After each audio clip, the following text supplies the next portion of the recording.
হ্যাঁ guys, welcome back to my another unboxing video. So আজকে আবার একটা ছোট্ট আনবক্সিং ভিডিও তোমাদের জন্য নিয়ে এসেছি। এটা আজকে বৃষ্টিতে ভিজতে ভিজতে এসছে। কী প্রোডাক্ট এসছে একবার দেখে নিই কী পাঠিয়েছে। তো এটাকে খুলে নিই, এটা খোলা হয়নি আই থিঙ্ক, খুলে নিই এটা কী এসছে। ও আচ্ছা, এটা হলো কি আমার ক্যাননের ব্যাটারি এসছে। যে ব্যাটারি আমি ক্যাননের যে এলপি3 যে ব্যাটারিগুলো ইউজ করি, সেই ডিজিটেকের এই ব্যাটারিটা এসছে। আই থিঙ্ক ডিজিটেকের ব্যাটারি, হ্যাঁ এটা ডিজিটেকের ব্যাটারিটা এসছে, এটা দেখতে পাচ্ছ। তো যাই হোক, আমি এটা আমার ক্যানন 80ডির জন্য কিনেছি, তার সাথে সাথে R6এও যদি ইউজ হয়ে যায় তো ভালো কথা। তো ক্যামেরা বের করি, ক্যামেরা বের করে আমরা একবার চেক করে নিই মালটা ঠিকঠাক কাজ করছে কিনা। খুবই কম পয়সার মধ্যে আমি এই ব্যাটারিটা কিনেছি, তো এটাকে একবার লাগিয়ে আমরা চেক করে নিই। ব্যাটারি লাগিয়ে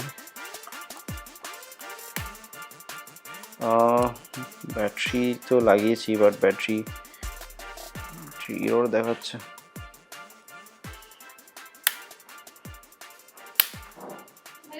ব্যাটারি তো চলছে না। যাই হোক, একবার চার্জে লাগিয়ে দেখছি, চার্জে লাগিয়ে আমি চলে কি চলে না।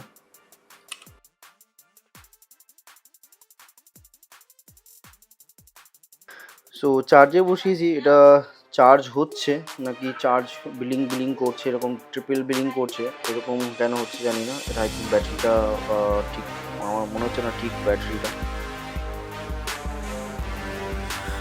So guys, it's not working, কাজ করছে না এটা। আমি আমার দুটো ক্যামেরাতেই লাগালাম, আমার যে ক্যামেরাতে আমি শ্যুট করছি সেটাতেও লাগালাম, ইভেন 80ডিতেও লাগালাম, দুটোতে কোনোটাতেই ব্যাটারিটা কাজ করছে না।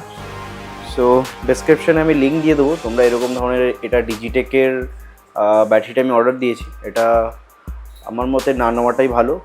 তাও তোমরা নিয়ে দেখতে পারো, আমার কাছে কাজ করলো না, তোমরা নিয়ে ট্রাই করে দেখো। যেহেতু রিটার্ন পলিসি ছিল, তবে রিটার্ন করিয়ে দিয়েছি, এখনই রিটার্ন করে দিয়েছি।